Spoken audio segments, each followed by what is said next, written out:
ನಮಸ್ಕಾರ. ನಾನು ನಿರ್ಪಾದಿಕೆ ಗೋಮರ್ಸಿ ಅಂತ.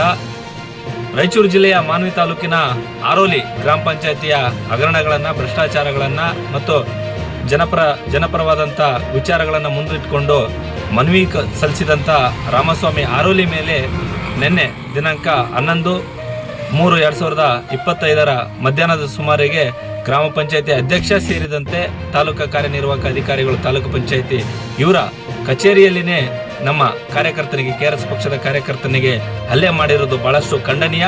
ಯಾಕಂದರೆ ಪ್ರಜಾಪ್ರಭುತ್ವದ ಉಳಿವಿಗಾಗಿ ಅನ್ಯಾಯ, ಅಕ್ರಮ, ಭ್ರಷ್ಟಾಚಾರವನ್ನು ನಿಲ್ಲಿಸಿ ಪ್ರಾಮಾಣಿಕವಾದಂಥ ಆಡಳಿತ, ಸುವ್ಯವಸ್ಥಿತವಾದಂಥ ಆಡಳಿತವನ್ನು ನೀಡಲಿಕ್ಕೆ ಮನವಿ ಮಾಡಿದರು. ದೂರು ಕೊಟ್ಟರು ಕೂಡ ಸ್ಪಂದಿಸಿದಂಥ ಅಧಿಕಾರಿಗಳನ್ನು ಕಾನೂನಾತ್ಮಕವಾಗಿ ಪ್ರಶ್ನೆ ಮಾಡುವಂಥ ಸಂದರ್ಭದಲ್ಲಿ ಅವರು ತಮ್ಮ ಅಕ್ರಮ ಅವ್ಯವಹಾರವನ್ನು ಬಯಲಿಗೆಳುತ್ತಾನೆ, ನಮ್ಮ ಭ್ರಷ್ಟಾಚಾರವನ್ನು ಬಯಲಿಗೆಳುತ್ತಾನೆ ಅನ್ನುವಂಥ ದೃಷ್ಟಿಯಲ್ಲಿ ಗ್ರಾಮ ಪಂಚಾಯತಿ ಅಧ್ಯಕ್ಷರು ಆರೋಲಿ ಮತ್ತು ತಾಲೂಕು ಪಂಚಾಯತಿ ಕಾರ್ಯನಿರ್ವಾಹಕ ಅಧಿಕಾರಿಗಳು ಸೇರಿದಂತೆ ನಮ್ಮ ಕಾರ್ಯಕರ್ತರ ಮೇಲೆ ಹಲ್ಲೆಯನ್ನು ಮಾಡಿದರೆ ಇದು ಖಂಡನೀಯ.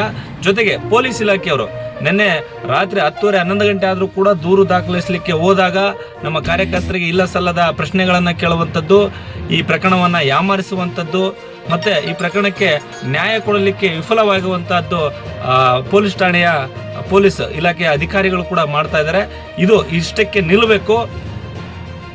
ನಮ್ಮ ಕಾರ್ಯಕರ್ತರ ಮೇಲೆ ಹಲ್ಲೆ ಆಗಿದೆ, ಅನ್ಯಾಯ ಆಗಿದೆ, ಅವ್ರ ಮೇಲೆ ಮಾನಸಿಕವಾಗಿ, ದೈಹಿಕವಾಗಿ ನಷ್ಟ ಹಲ್ಲೆ ಆಗಿರುವಂಥದ್ದನ್ನ ನಾವು ಪ್ರತಿಭಟಿಸ್ತೀವಿ.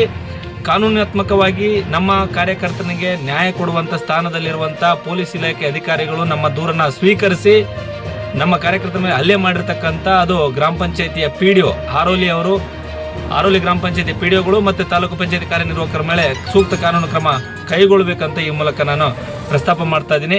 ಒಂದು ವೇಳೆ ಈ ಥರ ಮಾಡದಿದ್ದ ಪಕ್ಷದಲ್ಲಿ ನಾವು ಕರ್ನಾಟಕ ರಾಷ್ಟ್ರ ಸಮಿತಿ ಪಕ್ಷದ ವತಿಯಿಂದ ರಾಜ್ಯದ ಎಲ್ಲ ಪಕ್ಷದ ಮುಖಂಡರು ಮತ್ತು ಪ್ರಗತಿಪರ ಚಿಂತಕರು ಸೇರಿ ಪೊಲೀಸ್ ಠಾಣೆಗೆ ಮುತ್ತಿಗೆ ಹಾಕುವಂಥದ್ದು, ತಾಲೂಕ್ ಪಂಚಾಯತಿಗೆ ಮುತ್ತಿಗೆ ಹಾಕುವಂಥದ್ದು, ಗ್ರಾಮ ಪಂಚಾಯತಿಗೆ ಮುತ್ತಿಗೆ ಹಾಕುವಂಥದ್ದು, ಪ್ರತಿಭಟನೆ ಮಾಡುವಂಥದ್ದು, ಹೋರಾಟ ಮಾಡುವಂಥದ್ದು ಅನಿವಾರ್ಯವಾಗುತ್ತೆ ಅಂತ ಈ ಮೂಲಕ ನಾನು ಎಚ್ಚರಿಕೆಯನ್ನು ನೀಡ್ತಾ ಇದ್ದೀನಿ.